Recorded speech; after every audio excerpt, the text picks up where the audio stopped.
This is the first of what I hope will be a series of talks, which we're beginning today, thanks to the kind intervention of my friend Stephen O'Brien. And what I'd like to talk about is the role of psychotherapy and the role that I believe it can play in our lives. One of the subheadings in my own mind about this is I call it the role of effective talk therapy in helping us live our lives in a better way than we might ordinarily be doing. I say it that way because I refer to this way of thinking and this way of looking at it, which I've been thinking about for quite a while, as learning life or learning to live.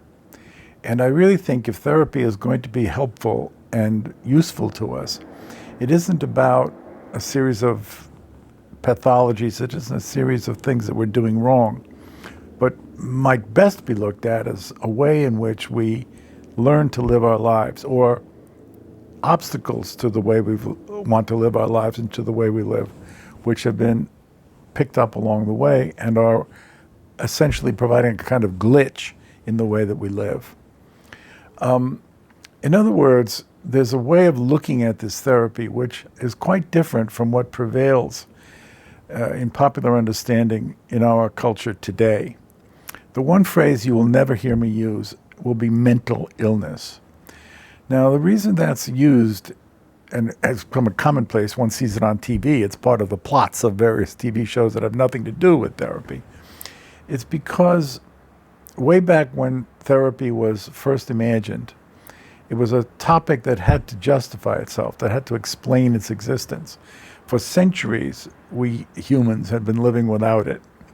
And when Freud in the late 19th century came up with the insight that essentially brought this new topic into existence, it had to be justified, and therefore it had to be essentially established as a kind of science. Now, Freud talked about it that way in order to legitimize it with the academic faculty at the University of Vienna, where he was putting the whole idea forward. And it made perfect sense that in terms of the knowledge of the time and what was justifiable at the time, that he would do so.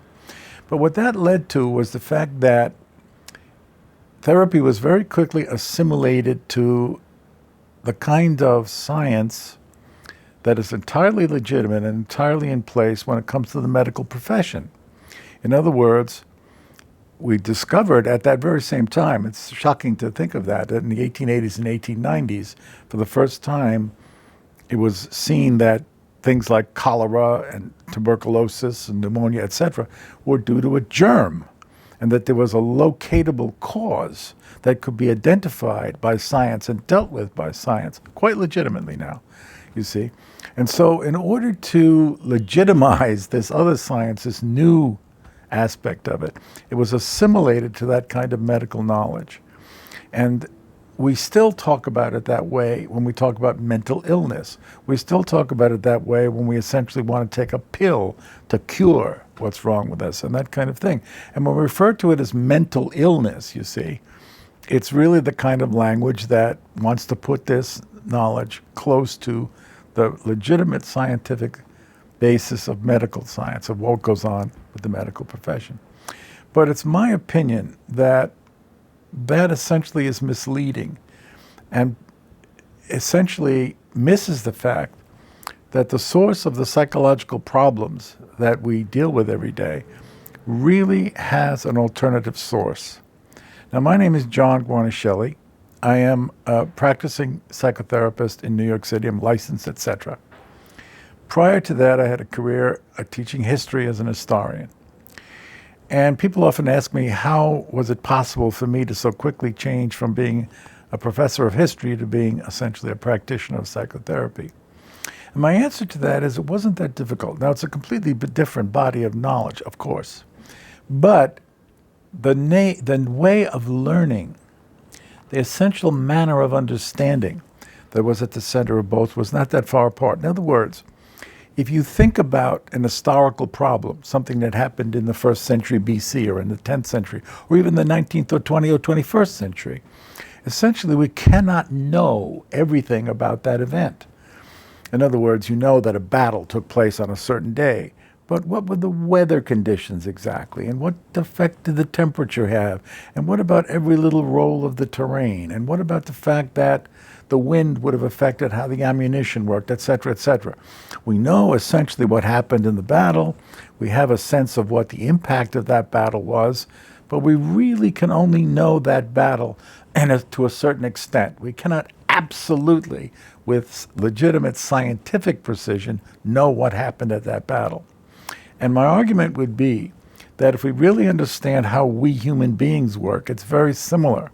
Obviously, a given individual, he or she, is doing something, is thinking something, is feeling something, is producing certain results in his or her life, but there's not an absolute medical germ, an absolute cause that can be found at the center of it, at the beginning of it. And so what I want to do is essentially discuss with you my view of how this problem arises and how we can more legitimately deal with it in a more effective way, so that essentially we can help ourselves, help people we know, people we love, people we care for, live more effective lives, live positively for themselves, essentially be themselves in a more effective way. I believe that the real purpose of anything like this psychotherapy is ultimately that we live better and more effectively in the lives that we have.